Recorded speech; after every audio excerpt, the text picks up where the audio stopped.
弟兄姐妹平安，请安静心，让我们跟随神的话语，开始今天的主日崇拜。请听上帝的话语。耶和华我们的上帝啊，求你拯救我们，从外邦中招聚我们，我们好称赞你的圣名，以赞美你为夸胜。当我们双手合十，一起来同心祷告。我们敬爱的主，我们要尽心、尽性、尽意、尽力爱你。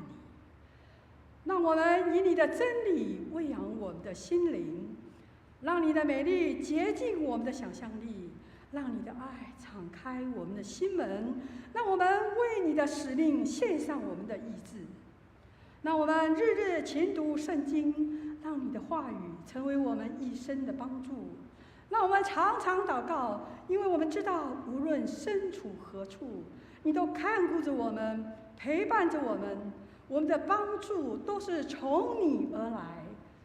我们谢谢你的拣选，让我们成为你的孩子。我们的一生一世都要在你的恩典中度过。谢谢你，也请让我们敞开我们的心，我们的耳，在今日的崇拜中聆听你所要告诉我们的恩典。谢谢你，孩子祷告是奉靠主耶稣基督之名求，阿们。会众请站立，让我们用诗歌来赞美我们的神。神谱当颂主，在新灵粮诗选97首。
让我们用使徒信经来宣告我们的信仰。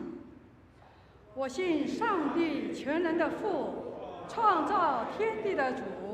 我信我主耶稣基督，上帝的独生子，因圣灵感应，由童贞女玛利亚所生，在本丢比拉多手下受难，被钉于十字架，受死，埋葬，降在阴间。第3天从死人中复活升天，坐在全能父上帝的右边，将来必从那里降临，审判活人死人。我信圣灵，我信圣而公之教会，我信圣徒相通，我信罪得赦免，我信身体复活，我信永生。阿们。荣耀颂。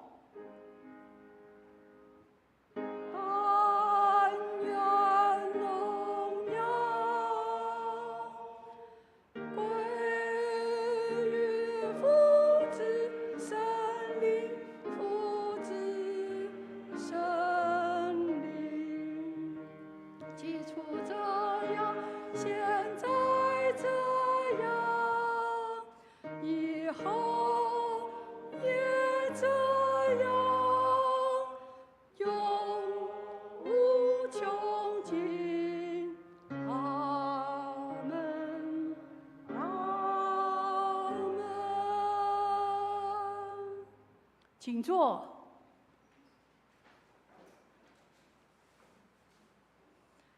今天的起应文在诗篇130篇，诗篇130篇，在旧约的658页。我来起，会众来应。最后一句，让我们一起同诵读：耶和华，我从深处向你求告。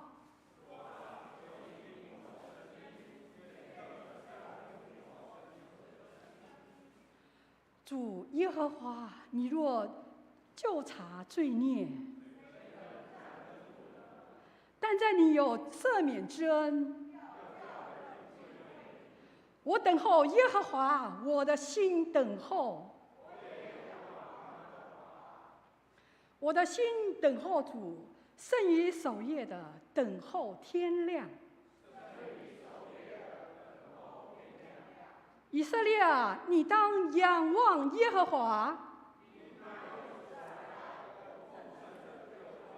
一起，他必救赎以色列脱离一切的罪孽。那我们双手合十来祷告，一起来关心这个世界。我们也为非洲的国家肯亚来祷告。希望基督教的信仰能够进入他们生活的文化中，国家的百姓能够更认识基督的信仰。我也为台湾卫理公会南部教区南宫布道所高以林牧师祷告，为教会奉献充足，教会在当地更加的得人，牧者同工身心健康祷告。我们也为现今在战火中的国家俄罗斯、乌克兰、以色列、巴勒斯坦祷告，希望战火赶快止息，让和平降临。我们也为我们青年学子进入了暑假及预备各样的证照、国家的考试这一些，来求主来看顾他们，有良好的作息规范，有好的体力及智慧。为此来祷告，也让他们在假期中出入平安。让我们用主祷文来宣告我们的信仰。我们在天上的父，愿人都尊你的名为圣，愿你的国降临，让你的旨意行在地上，如同行在天上。我们日用的饮食，今日赐给我们，免我们的债，如同我们免了人的债，不叫我们遇见试探，救我们脱离凶恶。因为国度、权柄、荣耀，全是你的，直到永远。阿们。圣道理，今天的经课由汪怀瑜弟兄来攻读，有2个出处：撒母耳记下1章的1节，还有17节至27节。第二个出处是哥林多后书第8章7至15节。今天第一处的经文在旧约撒母耳记下1章1节，第二部分的话是在第17到27节，在教会圣经的300页。第1节，扫罗死后，大卫击杀亚玛利人回来，在喜格拉住了2天。接下来是第17节开始，大卫作哀歌，调扫罗和他的儿子约拿单，且吩咐将这歌教导犹大人。这歌名叫《弓歌》，写在亚萨尔书上。歌中说：以色列啊，你尊荣者在山上被杀，大英雄何竟死亡？不要在加特报告，不要在亚什基伦街上传扬，免得非利士人的女子欢乐，免得未受割礼之人女子惊夸。基利波山啊，愿你在那里没有雨露，愿你田地无土产可做公物，因为英雄的盾牌在那里被污丢弃，扫罗的盾牌仿佛未曾抹油。约拿单的弓箭飞流敌人的血不退缩，扫罗的刀剑飞泼勇士的油不收回。扫罗和约拿单活时相悦相爱，死时也不分离。他们比鹰更快，比狮子还强。以色列的女子啊，当为扫罗哭号。他曾使你们穿朱红色的美衣，使你们衣服有黄金的装饰。英雄何进在阵上扑倒，约拿单何进在山上被杀。我兄约拿单啊，我为你悲伤，我甚喜悦你。你向我发的爱情奇妙非常，过于妇女的爱情。英雄何进扑倒，占据何进灭没。第二处经文在新约哥林多后书8章7至15节，在教会圣经的第200页。第7节，你们既然在性情、口才、知识、热心和待我们的爱心上，都格外显出满足来，就当在这词汇的事上也格外显出满足来。我说这话不是吩咐你们，乃是借着别人的热心，试验你们爱心的实在。你们知道我们主耶稣基督的恩惠，他本富足，却为你们成了贫穷，叫你们因他的贫穷可以成为富足。我在这世上把我的意见告诉你们，是与你们有益，因为你们下手办了这事，而且起此心意已有1年了。如今就当办成这事，既有愿做的心，也当照你们所有的去办成。因为人若有愿做的心，必蒙悦纳，乃是照他所有的，并不是照他所无的。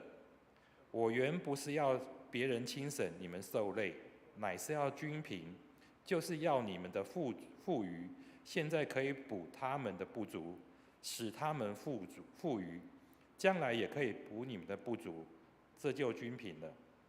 如经上所记，多收的也没有余，少收的也没有缺。以上是今天的经课。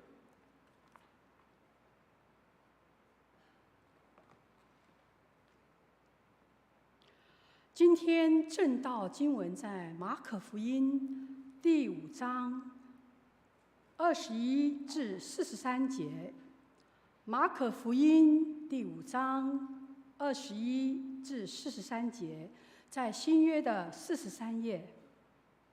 新约的43页，由我来攻读。耶稣坐船又渡到那边去，就有许多人到他那里聚集。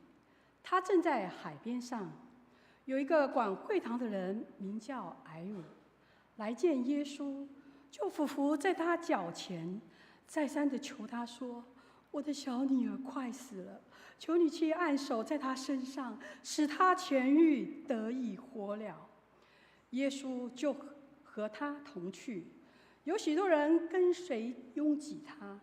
有一个女人患了12年的血肉，在好些医生手里受了许多的苦，又花尽了他所有，一点也不见好，病势反倒更重了。他听见耶稣的事，就从后头来，杂在众人中间，摸耶稣的衣裳，意思说，我只摸他的衣裳就必痊愈。于是他的血肉的源头立刻干了，他便觉得身上的灾病好了。耶稣顿时心里觉得有能力从己身出去，就在众人中间转过来说：“谁摸了我的衣裳？”门徒对他说：“你看众人拥挤你，还说谁摸我吗？”耶稣周围观看，看见做这事的女人。那女人知道在自己身上所成的事，就恐惧站静，来俯伏在耶稣跟前，将实情全告诉了他。耶稣对他说：“女儿，你的信救了你，平平安安的回去吧，你的灾病痊愈了。”还说话的时候，有人从管会堂的家里来说：“你的女儿死了，何必还劳动先生呢？”耶稣听见所说的话，就对管堂的说：“不要怕，只要信。”于是带着彼得、雅各和雅各的兄弟约翰同去，不许别人跟随他。他们来到管会堂的家里，耶稣看见那里乱嚷，并有人大大的哭泣哀嚎，进到里面就对他们说：“为什么乱嚷哭泣呢？孩子不是死了，是睡着了。”他们就嗤笑耶稣。耶稣把他们都撵出去，就带着孩子的父母和跟随的人进了孩子所在的地方，就拉着孩子的手对他说：“大利达古米”，翻出来的意思就是“闺女啊，我吩咐你起来。”耶稣切切地嘱咐他们，不要叫人知道这事，又吩咐给他东西吃。以上是今天的经课。诗班献诗，我知谁管着明天。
以下的时间，我们交由吴怡慧牧师来为我们证道、传讲神的话语。今天证道的主题为“跨越不可能”。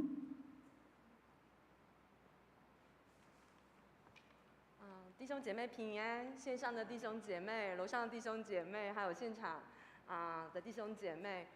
代表凤山卫礼堂来向母堂荣光堂的弟兄姐妹来问安，在主里我们真是一家人，靠着主的恩典，我们真的是能够过得胜有余的日子。我们一起来向神祷告。慈悲的天父，孩子要谢谢你，谢谢你常常用笑脸帮助我们。求你再次让我们举起我们心灵的心灵，让我们来仰望你。在今天，仰望你的人必不致羞愧；等候你的人，让我们一起来经历上帝你的大作为。谢谢你拯救我们，从外邦中把我们招聚。今天，让我们从你的话语当中，跟你同行的这一条路上，一起来领受这神迹路上的神迹，跨越不可能。奉耶稣宝贵的名祈求，阿们。今天在福音经课的经文，我们看见了2个医治的故事。在首先 PPT 里头，请协助我帮我放一下，谢谢。这是一个神迹路上的另一个神迹。我不知道在圣经故事当中，那令你最心旷神怡或心所向往的耶稣所做的事情是哪一件呢？但在马可福音里，马可福音的第5章，一连看到了2个，巧的是都是女性，巧的是都和12有关，巧的是也都跟死有关系，但最后他们都被上帝触摸，不论在肢体上还是心灵上，整全的人，他们的生命都被上帝的爱、上帝的大能深深的触摸，并且被上帝接住，重新回到信仰群体里面。让我们一起来在这段熟悉的经文里面一起来观看。首先，我们可以再次来聆听这一段熟悉的经文，一开始就说到，在第5章的21节，在21节之前，耶稣行了许多的神迹，之后有一个管会堂的人，名叫雅鲁，他来见耶稣，就俯伏在他脚前，再三的求他说：“我的小女儿快死了，求你去按手在她身上，使她痊愈，得以活了。”耶稣就和他同去，有许多的人跟随拥挤着他。于是就在听到了这个消息之后，耶稣认同这一个苦苦哀求的这一个父亲，在困难险境当中，在人认为一切都是不可能、没有生命或者是没有盼望的情况底下，这个父亲他想到了有一个心之所向、有一个盼望的地方。许多人跟着耶稣，就在这同去的路程当中，又发生了一件奇妙的事。圣经告诉我们，这一个女人她病了多久呢？她病了12年。我远远已经超过12.3的倍数，快要向12.4的倍数迈进了。在生命当中承受了多少，也经历了多少那种看似不可能的情况，在神的眼中没有不可能。过去因着不认识神，我就只能在不可能，在自怨自叹，在没有盼望的底下任人打压。我记得我的小的时候，有一次因为背不出99乘法表，我硬是被老师留在学校。那个时候小朋友都回家了，我念中正国小。中正国小那个时候1年级总共有将近20个班，一个班总共将近有50个小朋友。我们那个时候读书要分上下5班制，因为教室不够，所以那个时候1年级下学期还是2年级，我有一点忘记了。总之我就是是上午班的同学，可是我背不出99乘法表，我真的已经用尽了我的力气了，我就是背不出来。被老师留在那个他的办公室的时候，我更紧张，因为本来有4个同伴，后来有一个顺利背出来了，你可以感受到我的手都还在发抖。然后渐渐的又有一个背出来了，又有一个背出来，只是我还没背出来。老师都吃完便当了，老师说你背不出来是你的事，我要趴下来午休，你什么时候背出来你才能回家？血糖已经很低的我，怎么还背得出来呢？我那个时候不知道要呼求耶稣，因为我不认识耶稣。但这个女人不一样，她虽然患了12年的病，但她听见了耶稣。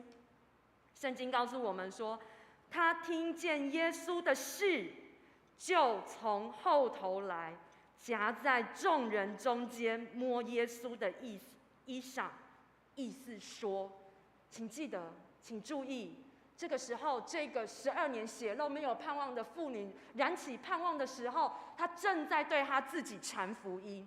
她传怎么样的福音呢？她对自己传福音说：“我只摸他的衣裳，就必痊愈。”在没有盼望的时候，你怎么对你自己传福音呢？算了，上帝不会在意你的。你只不过是他众多儿女那一个，你又不是最热心的，你又不是奉献最多的，你又不是最有才干的，你又不是怎么样怎样怎样的。但是这个妇女，她对她自己的当下，她对她自己传福音，她说：“我只摸他的衣裳，就必痊愈。我不用他来为我按手祷告，我只要摸他的衣裳。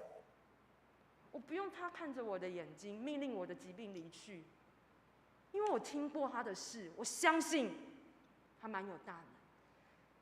但是周围的人是怎么想的？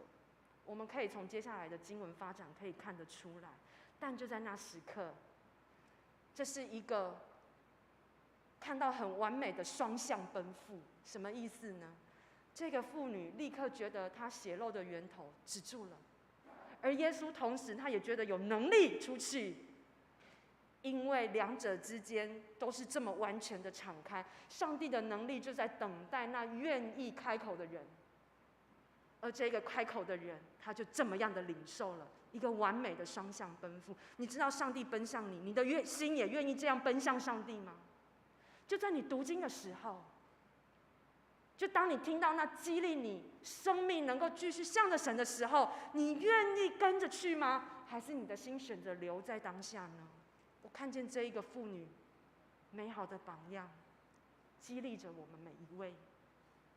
但是旁边总会有一些说风凉话的人，特别就在那一些他们运用信心来领受上帝恩典的时候，总会还是有一些说风凉话的人。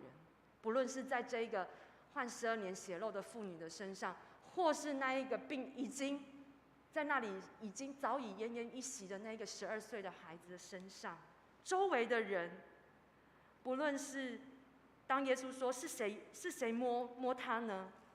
当中就有人说：“众人拥挤你，你还说谁摸我？”而就在这个时刻，耶稣他的声音就让这一个妇女听见，他带着战惊，他说圣经说是恐惧战惊的来俯伏在耶稣跟前。恐惧战惊俯伏在耶稣跟前，是因为诚如门徒他们在耶稣平静风浪的时候，他们众人都说这是谁呀？连风浪都听了他们晓得在他们眼前的是一位神，是他们值得尊敬的，是他们值得听从的。而这一个妇女带着战惊恐惧，也是带着一种她知道她是神的心态，所以她俯伏的在耶稣的脚前。那是一个她身心灵完全的投入，认定他是神。于是她说，她就将实情全部都说了。耶稣就对她说：“女儿，你的信救了你。”12年以来，这个女人因为在宗教礼仪上的不洁净，身体上面的不舒适，其实没有人爱她的。没有人支持他的。我不晓得有多少弟兄姐妹，当你对你这身边的人说你身体有多么不舒服的时候，有多少时候你得到的是啊，你自己想的啦，你自己想的啦，你太过敏感啦，根本就无安尼啦。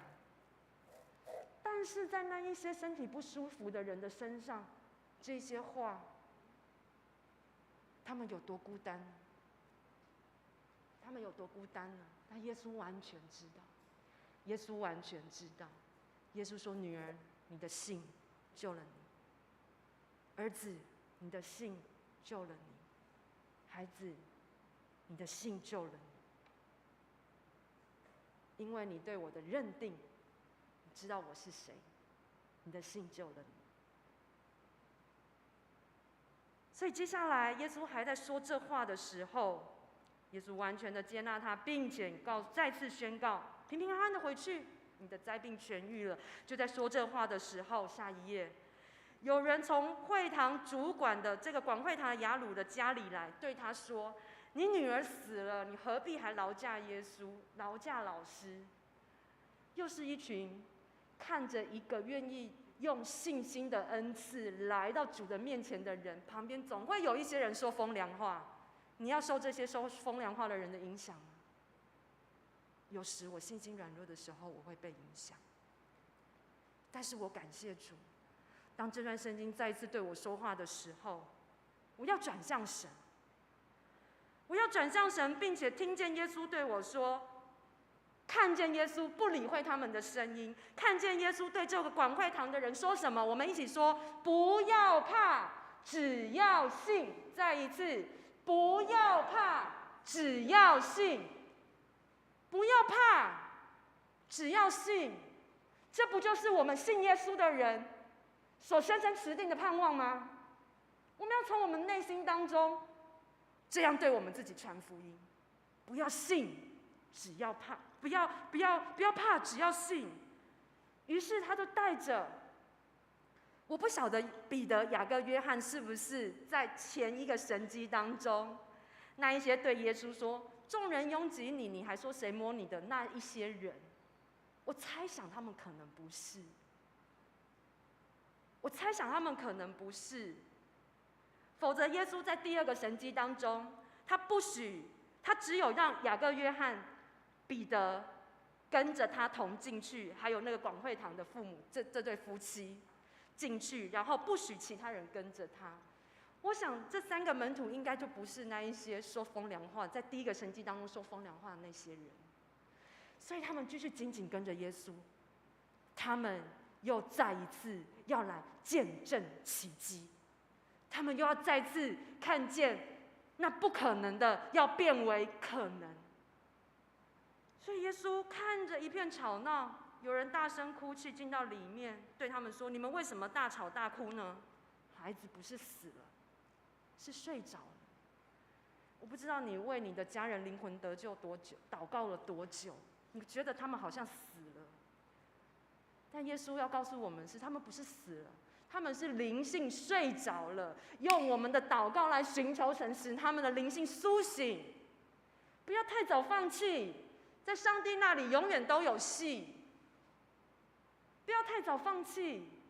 当他们继续看着耶稣的时候，接着耶稣拉着这个孩子的手，对他说：“女儿，我吩咐你起来。”大力大就是亚兰文的女儿的意思。起来，古米就是第一人称的命令句，我命令你起来。女儿，我命令你，我吩咐你起来。这个女儿不仅起来了，圣经告诉我们，她起来走，她起来行走。我盼望我们在为家人灵魂得救，或者是任何一个你关心的人，你觉得他像是灵性当中的死亡的时候，他其实是睡着了。你要深信，在上帝的眼中，他是一个可以行走传福音的人。你要深信，他是一个可以在上帝面前行走传福音的人。因此，你为他的灵魂得救祷告，就不是只是避免他免下地狱的责罚，能够进天堂。而是因为他在神国眼中，他像耶和华的剑一样的，能够为上帝来见证。让我们带着这样的信心，带着这样被提升的眼光，为我们的家人来代祷，好吗，弟兄姐妹？让我们这样为我们的家人来，用上帝的眼光来为他们来代祷，不是只是仅仅得救而已，那是一个美好的，是一个传福音的阵线被兴起，是一个国家，是一个家族，是一个世代要被兴起。所以他们就非常的惊奇，他们听见这样的事情，他们看见这样的事情。今天有多少人期盼下一次诉说这样的见证就是你呢？我愿意。下一次有多少人，你愿意就这样子看见上帝化不可能为可能呢？你愿意吗？我愿意。下一次当你读圣经的时候，你愿意让圣经当中的这些应许都成为阿们吗？我愿意。于是我读经的时候充满希望。于是我看着我不可能的环境里面，我充满盼望。不要太早放弃，在上帝那里永远都有戏，是一台活生生的戏，演给世人跟天使看的见证。阿们，阿们。所以因此，在我们的生命当中，有许许多多的，虽然有许许多多的不可能，你会说啊，我不可能饶恕这个人啊，没有办法了，那个做成的伤害太大了。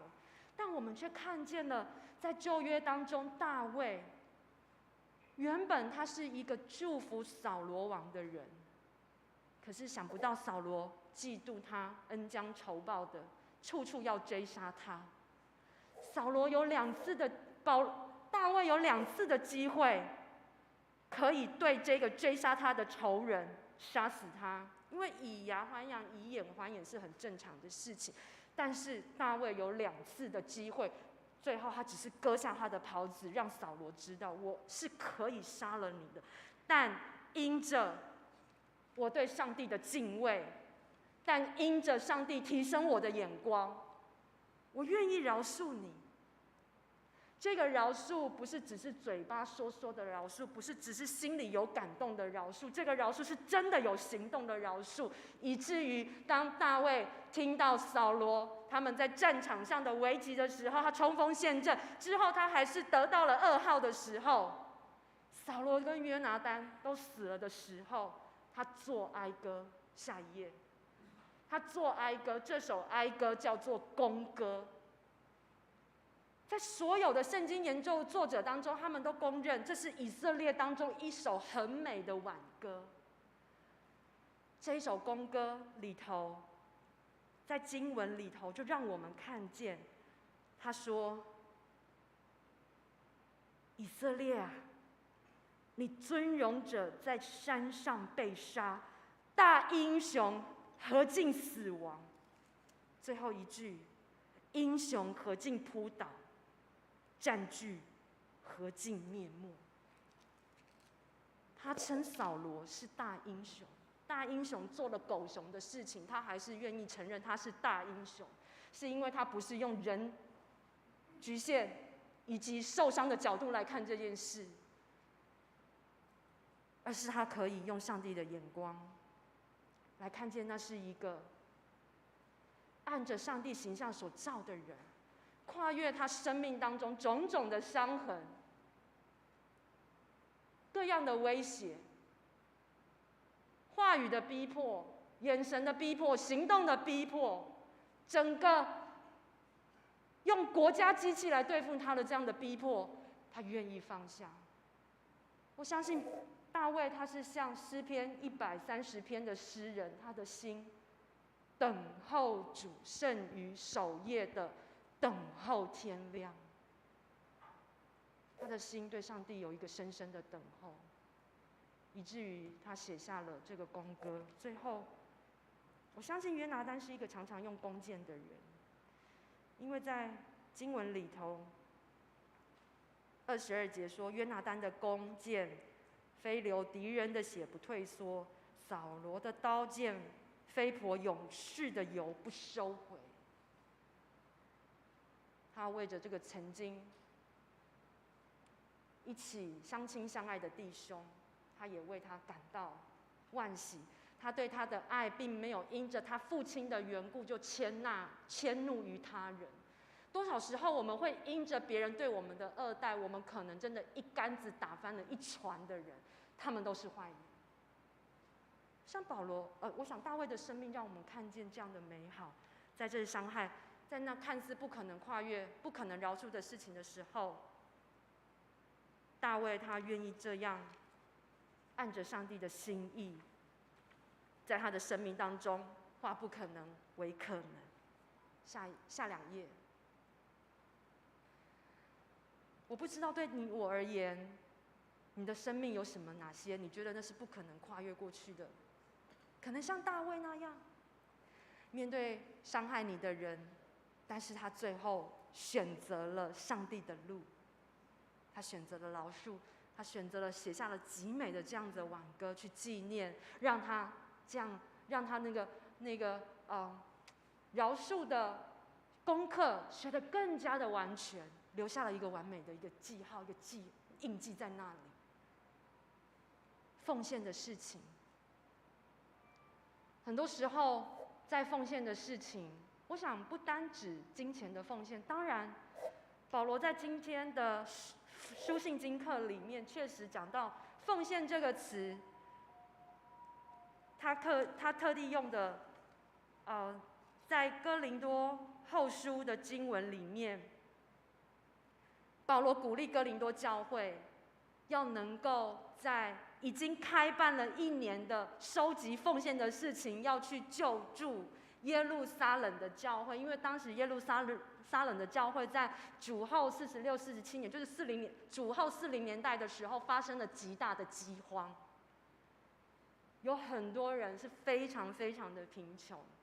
这一些犹太人的教会在非常贫穷的情况底下，保罗在《使徒行传》第20章，也就是今天书信经课的一个平行的一段背景经文底下，他去写下了哥林多后书的经文，去鼓励哥林多教会来为犹太教会来奉献。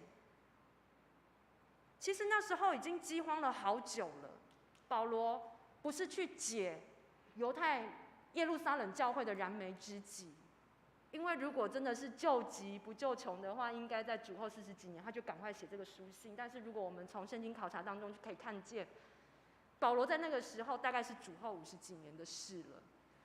他在面对以弗所使徒行传16、17、18一连串的追杀之后，使徒行传第20章，他又回到了马其顿教会，就是腓立比、铁萨罗尼迦这里的教会的时候，他担心哥林多教会的一些的景况，假先知、假的教导充斥，所以总之他写下了后来就是我们今天看到的哥林多后书的这段经文。他不是要去解教会在那个时候 long time ago 这7、8年前的那个饥荒之急，而是他愿意在2个群体当中看见合一，就是外邦教会跟犹太人的教会，真的是在主里面的合一。所以他鼓励他们，既然这个奉献的事情已经开办了1年，你们应许要奉献出去，就不要一直收回。心动还要怎么样？马上行动。我不晓得是什么原因让他们迟迟不行动。按照我们常理的推测，很有可能我们要看到那个犹太教会他们要跟我们祈求啦，他们要能够放下他们犹太人的面子啊，跟我们外邦人示好啦，这样我们愿意奉献啦。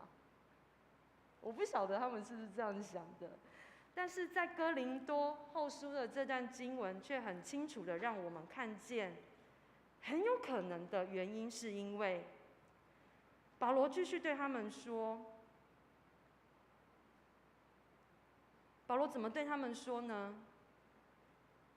他说，他不仅先告诉他们你们要来效法马其顿教会，就是腓立比、帖撒罗尼迦教会，他们是怎么样奉献的。而且我们还有一个要效法的对象，就是主耶稣。因他的富足，我们成了贫穷，好使我们的贫穷因他而成为富足。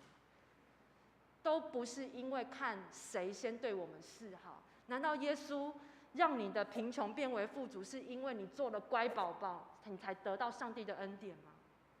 难道是因为你是一个完全的义人，他才为你死吗？不是的，不是的。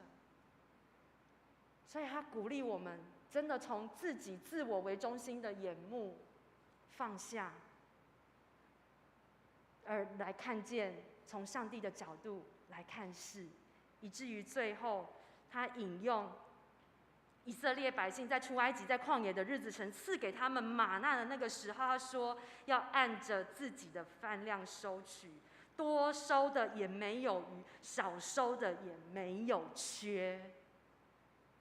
去看见上帝的心意，所以不是去计较那个奉献的状况是怎么样，不是去计较内心的感受，而是让我们单单来看上帝的话语是怎么样来成就。所以马其顿教会他们很愿意在供给耶路撒冷教会的圣徒的事情上，供给这个词在希腊文用的是 koinonia 这个字，也就是团契、相交的意思。所以因此，奉献这个恩惠这个词，其实在这样的环境底下，而且在希腊文用的，也就是恩惠就是奉献的这个意思。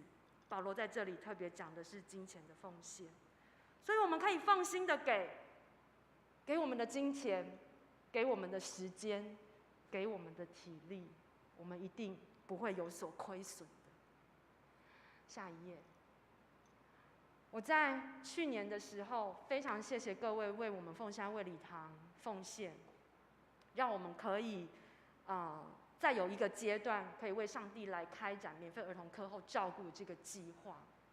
我评估当时的我自己，我也会跟上帝说：上帝不可能啊，我们教会这么小，经费那么缺乏。第二，我一个人，也不能说我一个人，就是我评估我自己，我是一个要照顾妈妈。今天我妈妈也在我们当中一起聚会。我是一个要照顾妈妈，我也要照顾弟兄姐妹，我怎么样再去照顾那个社区的需要呢？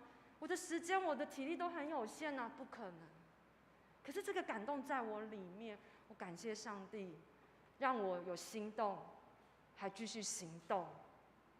所以于是开始从祷告、从发想、从祷告开始寻求资源，看见 DM 的出来，看见学生的来到。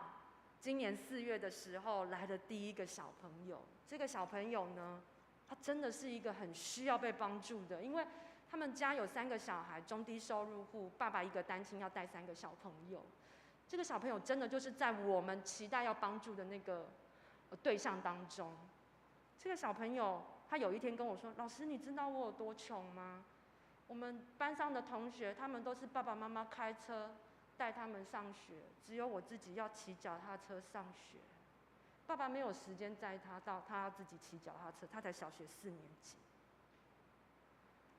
这个小孩常常不听规劝，我常常被他动不动就是甩门，他就离开教会。”或者是不高兴，他就是把他的书重重的摔在那个桌子上。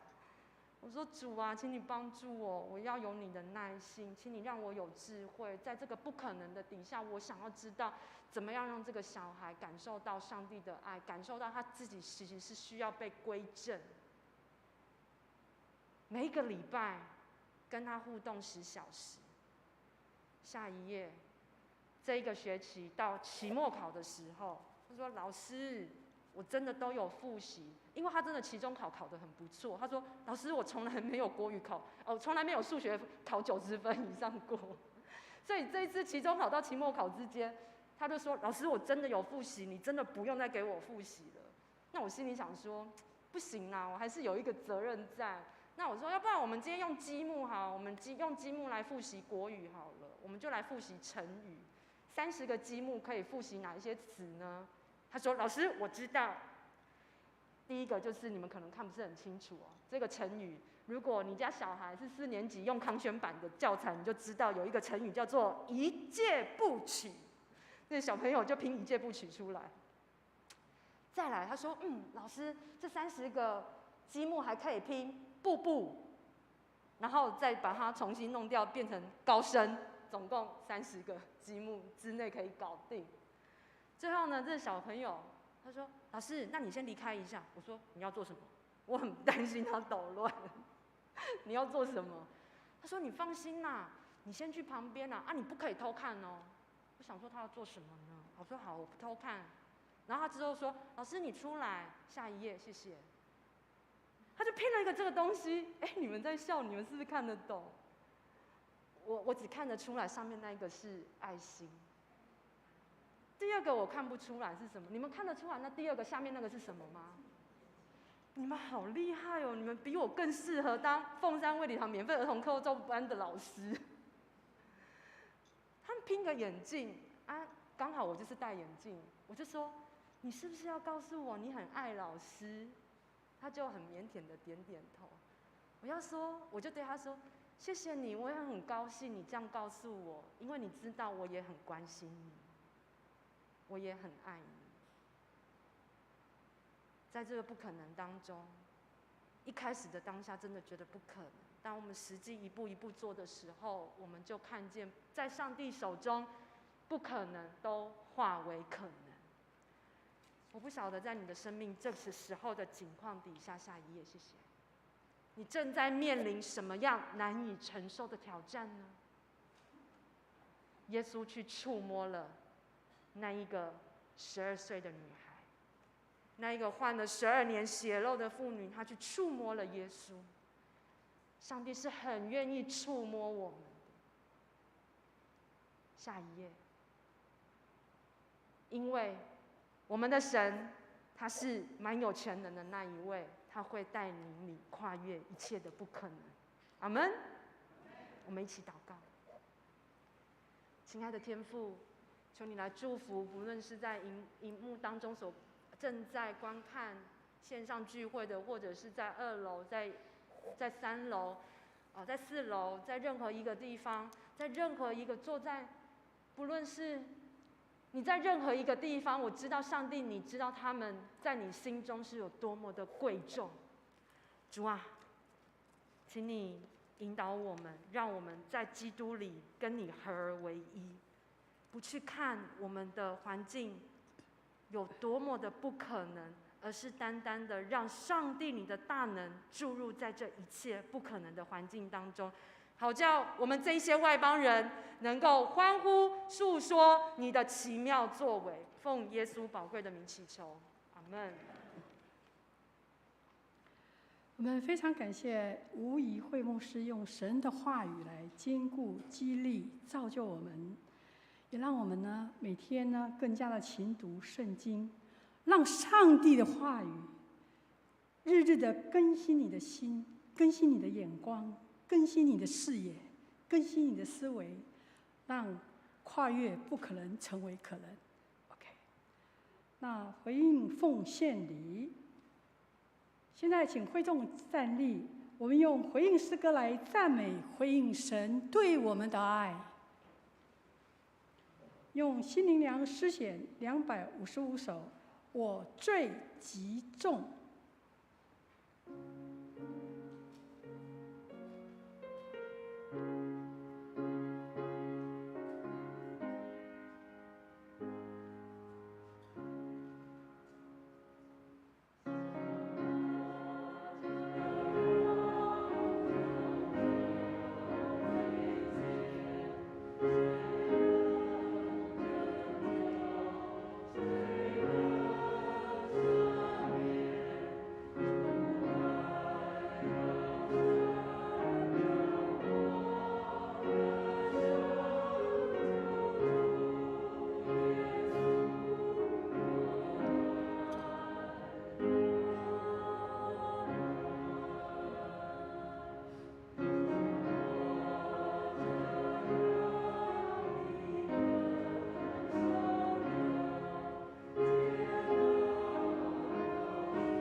让我们预备心，恭敬地用金钱来表达我们对上帝的感恩。第一次来的新朋友，如果你还没有预备，或是不能够还不了解奉献的意义，也请安静地坐在座位上，让奉献袋经过你的旁边。我们也请施献的同工到台前来。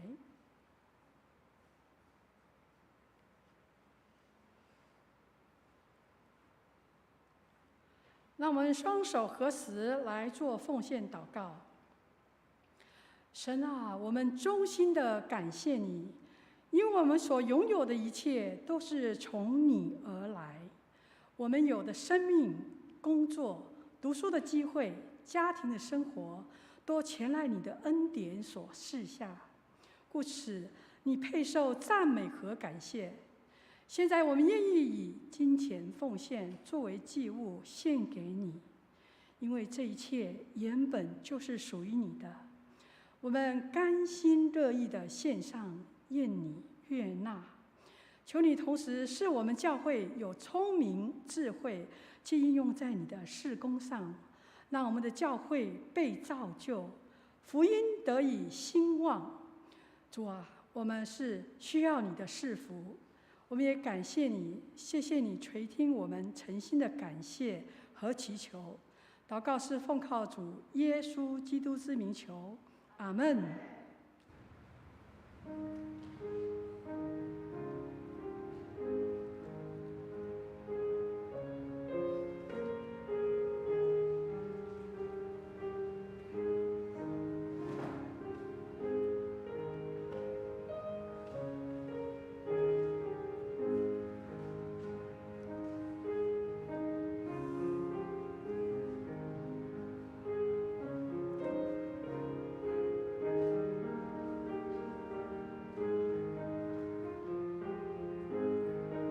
会众请站立。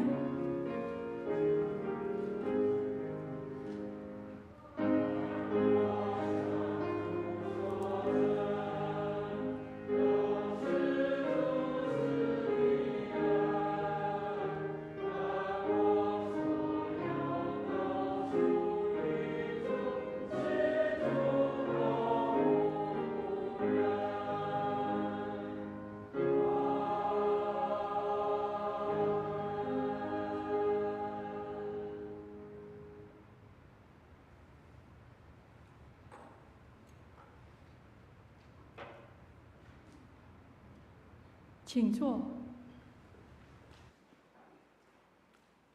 问安差遣礼，不知道今天有没有新来的朋友？不过我们今天有一个可爱的吴慧仪牧师的妈妈，她也来到我们的会堂，我们欢迎你，谢谢你哦。现在我们来一起彼此问安。我们一起来欢唱《我们成为一家人》。我们先坐在位置上唱一遍，然后再站立起来彼此问安。那我们这次呢，因为为了大家的健康呢，彼此在问安的时候呢，拱手不握手。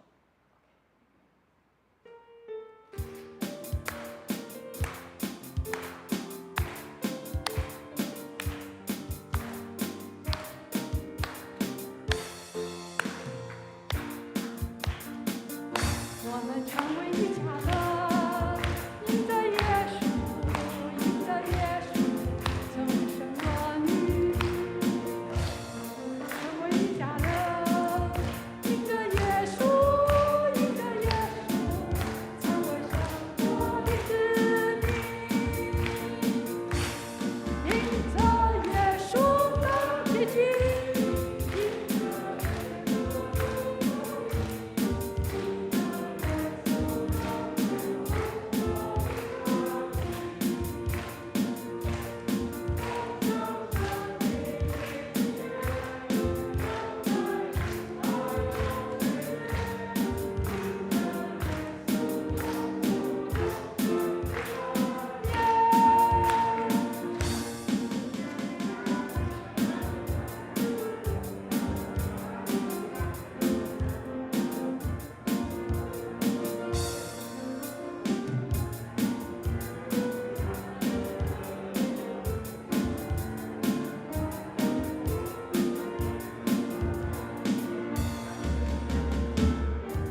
请坐。那我们一起来关心教会的事工及肢体的消息。教会的消息，今天6月30号，我们华语堂呢邀请凤山的吴一慧牧师前来本堂分享。伟文牧师呢跟师母呢就到凤山讲道，我们请为牧者往返的平安来祷告。下一周主日就是7月份了，7月份的第一个主日，我们有圣餐主日，请弟兄姐妹们预备心来领受祝福。那在下一周主日过后呢，我们也会召开小组长的会议。12点40分会召开7月份的执事会议，请相关的同工呢预备心一起来参与。成人主日学在本学期今天课程结束。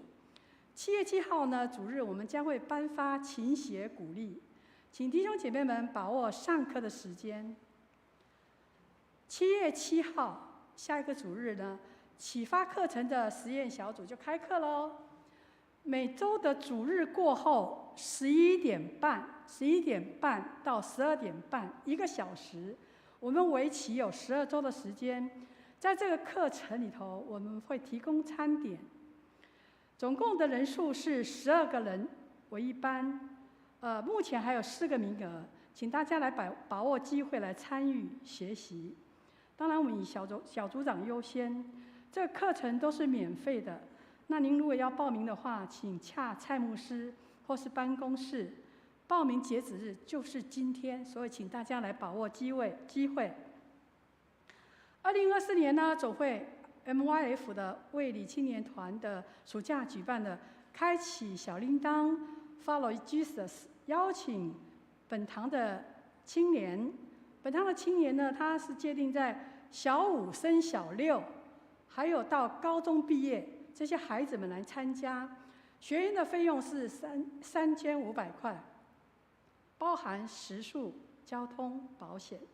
还有第二个呢，是辅导，就是孩子们可以去那边当辅导，可是辅导的资格必须要是大2以上，升大2以上的孩子们，费用是2000块。详情请洽办公室。那活动的时间是7月18号到20号。那我们教会都有补助，报名将截止，也请洽教会的办公室报名。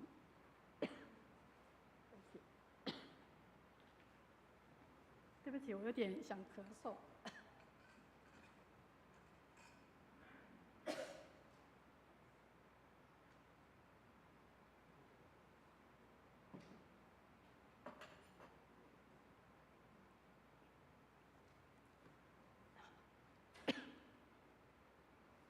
教会呢，也将在7月份呢开始减少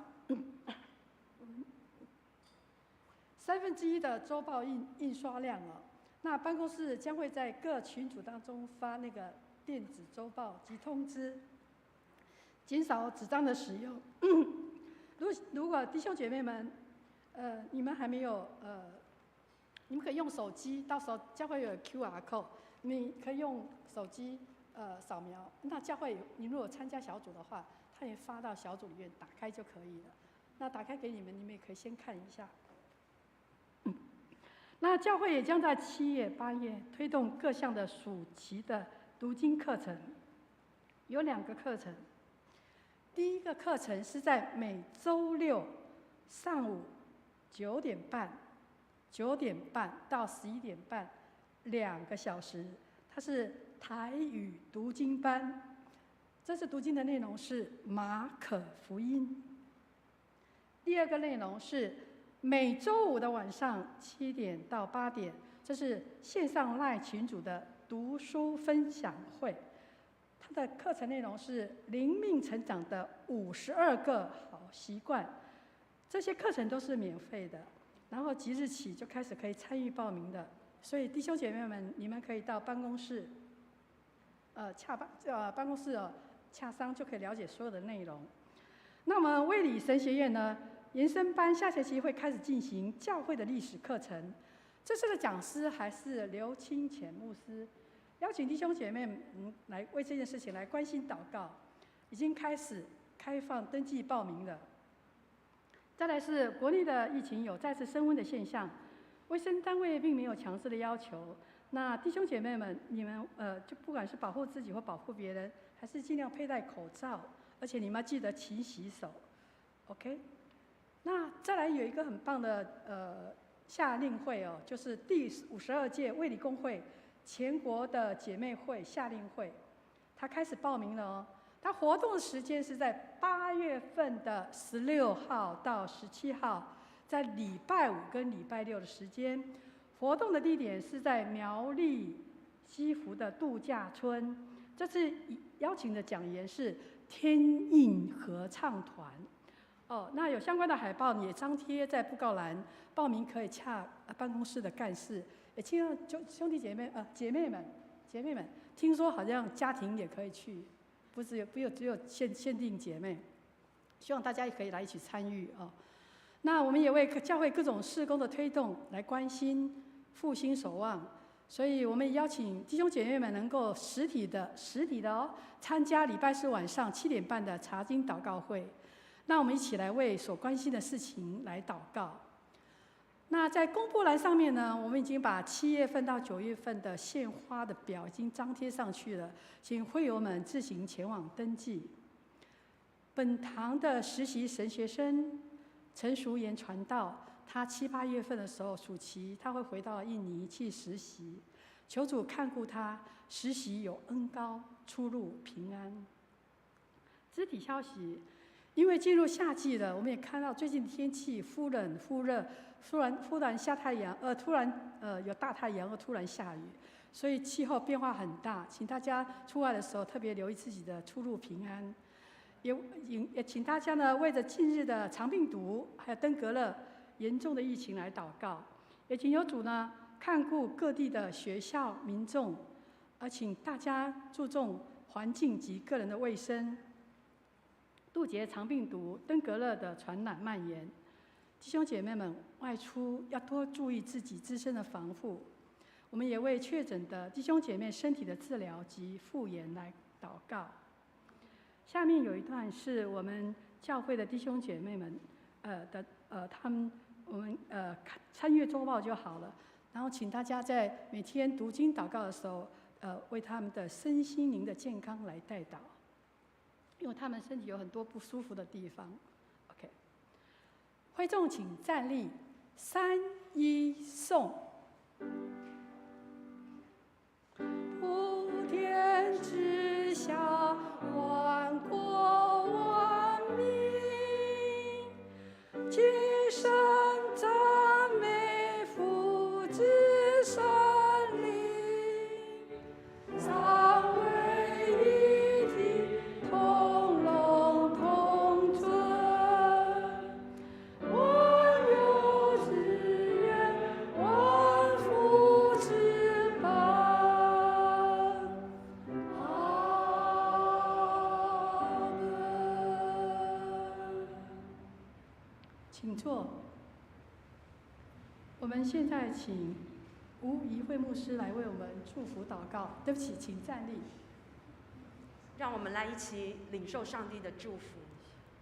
愿我主耶稣基督的恩典、天父上帝的慈爱和圣灵的感动，帮助我们去看见上帝你的一切美好，从今时直到永永远远。阿门。阿门。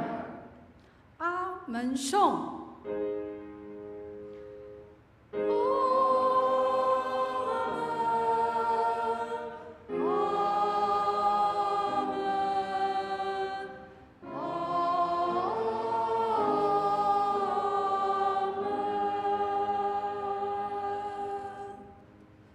请坐。